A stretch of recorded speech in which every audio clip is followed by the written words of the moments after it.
जय बजरंग बली। ई नाम हमनी के ऊर्जा और शक्ति से भर देवेला। बाकी का आप लोग कभी सोचले हैं कि हनुमान जी इतना शक्तिशाली कैसे बन गईलन? रहस्यमयी शक्ति का बा जे उनका के भगवान राम के सबसे बड़ा भक्त बनावेला। और सबसे महत्वपूर्ण बात ई बा कि का ई खाली पौराणिक चरित्र बा कि उनकर अस्तित्व के पीछे एक गहरा लौकिक सत्य बा। आज के वीडियो में हम हनुमान जी के आकर्षक और रहस्यमयी शक्ति के उजागर करब। हनुमान जी के दिव्य शक्ति के समझे खातिर हमनी के उनके जन्म पर वापस जाए के जरूरत बा। हनुमान जी कोई साधारण व्यक्ति ना रहन, वो बहुत देवतागण के आशीर्वाद से पैदा भइल रहन। उनकर माई अंजना एगो अप्सरा, खगोलीय अप्सरा रही, जिनका वानर के रूप में पैदा होए के श्राप दिल गईल रहे। अभिशाप से मुक्त होए खातिर वो भगवान शिव के ध्यान करे लगनी। उनकर भक्ति से प्रसन्न होके भगवान शिव उनका एगो दिव्य पुत्र प्राप्त करे के आशीर्वाद देलन।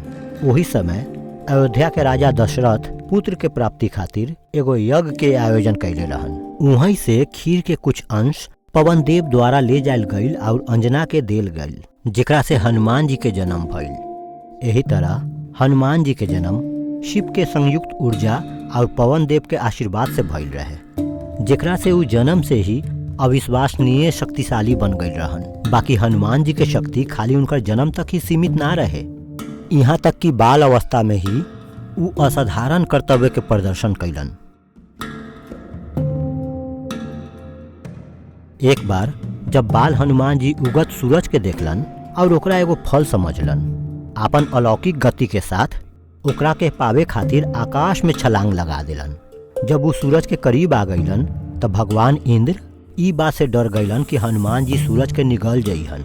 वो उनका ऊपर आपन वज्र से प्रहार कैलन। हनुमान बेहोश हो गईलन और गुस्सा में वायुदेव ब्रह्मांड से हवा वापस ले लेलन, जिससे अराजकता पैदा हो गई और सब देवता उनका खुश करे खातिर दौड़े लागलन। वायुदेव के शांत करे खातिर ब्रह्मा, विष्णु और बाकी सब देवतागण हनुमान जी के बहुत सारा वरदान के साथ आशीर्वाद देलन, उनका अमर बना देलन, उनका आकार बदले के शक्ति प्रदान कैलन। तब वो इतना शक्तिशाली बन गईलन कि उनकर शक्ति के साथ कोई के भी तुलना ना हो सकेला। देवतागण के मिलल आशीर्वाद के कारण हनुमान जी अजेय हो गईलन। बाकी वास्तव में ये शक्ति का रहे? एगो अष्ट सिद्धि और नवनिधि। हनुमान जी के सीता माता अष्ट सिद्धि, 8 दिव्य शक्ति और नवनिधि 9 निधि के आशीर्वाद प्रदान कैले रही, जैसे वो आकार बदले में, टेलीपोर्टेशन, यहाँ तक कि पानी पर चले में भी सक्षम रहन। 2 अनिमा और महिमा, आकार में हेर फेर। हनुमान जी चींटी के आकार में भी सिकुड़ सकत रहन।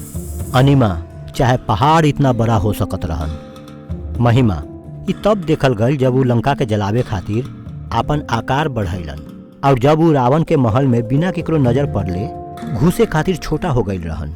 3 अत्यधिक शक्ति बल। हनुमान जी एक हाथ से पहाड़ उठा ले सकत रहन। लक्ष्मण के बचावे खातिर संजीवनी बूटी लावे खातिर वो पूरा द्रोणागिरी पर्वत उठा ले रहन। 4 उड़े की क्षमता। हनुमान जी हवा से भी तेज यात्रा कर सकत रहन और समुद्र के पार कर सकत रहन। सीता माता के खोज में लंका पहुँचे खातिर वो विशाल समुद्र के पार कैले रहन। 5 प्रतिरक्षा और अमृता। उनका हथियार आग, यहाँ तक कि मृत्यु से भी अछूता रहे के वरदान प्राप्त रहे। किंवदंती के अनुसार हनुमान चिरंजीवी अमर प्राणी में से एक बारन और आज भी पृथ्वी पर विराजमान बारन। लेकिन हनुमान के वास्तव में दिव्य बनावे वाला बात खाली उनका शक्ति ना रहे, बल्कि उनकर भक्ति भी रहे।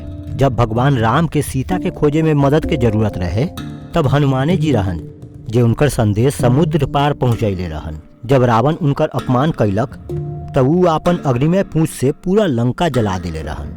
वो रावण के खिलाफ युद्ध में महत्वपूर्ण भूमिका निभैले रहन। राक्षस राजा के हराबे में राम के मदद कैले रहन। जब राम के पृथ्वी पर समय समाप्त हो गई रहे तब हनुमान जी जाए से इनकार कर देले रहन और जब तक भगवान राम के नाम लेल जाई तब तक रहे के कसम खैलन। सबसे दिलचस्प रहस्य में से एक बा का हनुमान जी अभी भी हमनी सबके बीच में बारन। अलग अलग शास्त्र के अनुसार हनुमान जी के अमरता के वरदान प्राप्त रहे और उनका के धर्म के रक्षा खातिर हमेशा पृथ्वी पर रहे खातिर कहल गईल रहे। आज भी लोग घना जंगल और हिमालय के गुफा में एक रहस्यमय वानर के देखे के दावा करेला। कुछ लोग तो ये भी मानेला कि हनुमान जी जरूरत के समय सच्चा भक्त के जरूर दिखाई देवेलन। बाकी हनुमान जी के पूजा आज भी काहे करल जाला? काहे कि वो 3 गो शक्तिशाली पाठ के प्रतिनिधित्व करलन।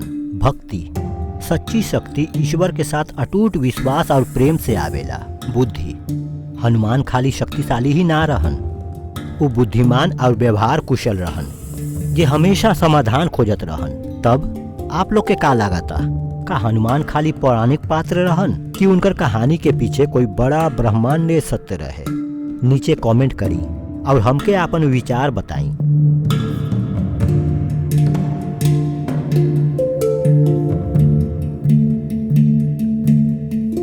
और अगर आपके ये वीडियो पसंद आई तो हिंदू पौराणिक कथा से जुड़ल ऐसने और रोचक कहानी खातिर लाइक, शेयर और सब्सक्राइब करे मत भूली। जय श्री राम, जय बजरंग बली।